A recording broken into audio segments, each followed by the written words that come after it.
नमस्कार बच्चों, प्रणाम सभी को। और हमारा जो लेसन चल रहा था उसी को कंटिन्यू करते हैं हम।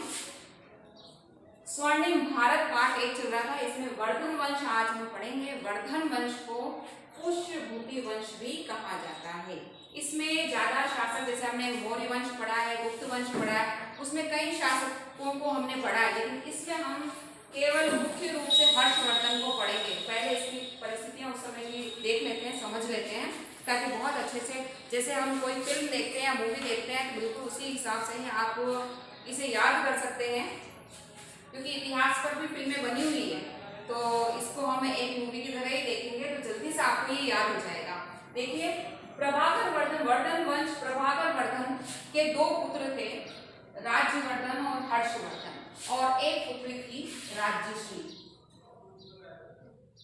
राज्यवर्धन बड़ा पुत्र था तो उत्तराधिकारी कौन बनेगा? राज्यवर्धन। लेकिन इसका युद्ध हुआ बंगाल के गौड़ शासक शशांक से। यानी दुश्मन कौन हो गया? विलन कौन हो गया? शशांक। बंगाल के गौड़ शासक शशांक से इसका युद्ध हुआ राज्यवर्धन का, और उस युद्ध में राज्यवर्धन की मृत्यु हो गई। तो उसके बाद अब उत्तराधिकारी कौन बनेगा बच्चों? अब बनेगा हर्षवर्धन। तो हमारा जो इस वर्धन वंश का जो हीरो है वो कौन होगा? हर्षवर्धन। हर्षवर्धन का शासनकाल 606 से 647 ईस्वी तक का जो समय था वो हर्षवर्धन का समय था। अब उसका काम क्या था? ये हर्षवर्धन जब बंगाल के गौड़ शासक विलन ने, शशांक ने राज्यवर्धन को मार दिया, तो राज्यश्री जो बहन थी उसको भी अपना प्राण बचाकर जंगलों में भागना पड़ा। तो अब जब हर्षवर्धन उत्तराधिकारी बना तो अब उसका क्या काम रहेगा? एक, अपनी बहन को खोजना, ठीक है, और दूसरा, बंगाल के गौड़ शासक शशांक से अपने भाई की मृत्यु का बदला लेना, है ना। तो अब ये जब इसके लिए इसने एक कामरूप के शासक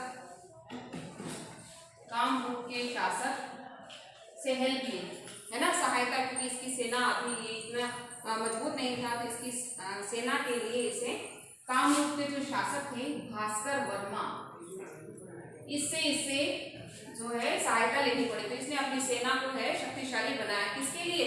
शशांक से युद्ध के लिए। तो नर्मदा नदी से 620 ईस्वी के साथ जो यहाँ पर इसने अपनी सेना भेजी, यहाँ पर इसने सेना भेजी तो एक और किरदार आता है यहाँ पे, पुलकेशिन द्वितीय ने इसे नर्मदा नदी से आगे बढ़ने नहीं दिया। किसे? हर्षवर्धन को।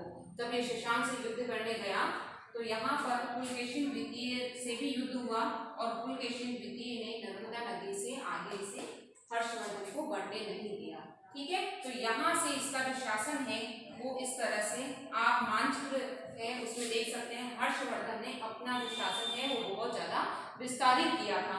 ये शिव और सूर्य का उपासक था, यानी उनकी उपासना करता था, उन्हें मानता था, लेकिन बाद में बौद्ध धर्म की महायान शाखा को मानने लगा। इसको मानने लगा। दो शाखाएं हैं बच्चों बौद्ध धर्म की, हीनयान और महायान, आपने सुना होगा, लेकिन ये महायान शाखा को मानने लगा। इस तरह से इसने कुछ काम, हर्षवर्धन राज्यवर्धन उत्तराधिकारी बना, लेकिन बंगाल के गौड़ शासक शशांक से की वजह से इसकी मृत्यु हो गई। हर्षवर्धन जब शासक बना तो उसके समय में जो वहां की जो समस्या थी, एक तो अपनी बहन को खोजना, जो उसने खोज लिया, उसकी रक्षा की, दूसरा शशांक से बदला लिया, और इसके लिए उसने कामरूप के शासक भास्कर वर्मा से सहायता ली। पुलकेशिन द्वितीय ने नर्मदा नदी से उसे आगे नहीं बढ़ने दिया, तो उसका जो साम्राज्य वो यहाँ तक रहा पूरी तरह से, और वो शिव और सूर्य की उपासना करता था। बौद्ध धर्म की महायान शाखा से वो प्रभावित हुआ। और बौद्ध धर्म महायान शाखा में चीनी यात्री हैन सांग भी इसके समय में भारत आता है। ये भी एक इम्पोर्टेंट पॉइंट है। हर्षवर्धन ने 3 पुस्तकें भी लिखी है बच्चों। NRP, N यानी नागानंद, R यानी रत्नावली, और पे यानी प्रियदर्शिका। ये याद रखिए आप। हर्षवर्धन ने 3 पुस्तकें भी लिखी। जो लेखक हैं ये इसके समय में आते हैं बाण भट्ट। हर्षवर्धन पर इन्होंने पुस्तक लिखी कादम्बरी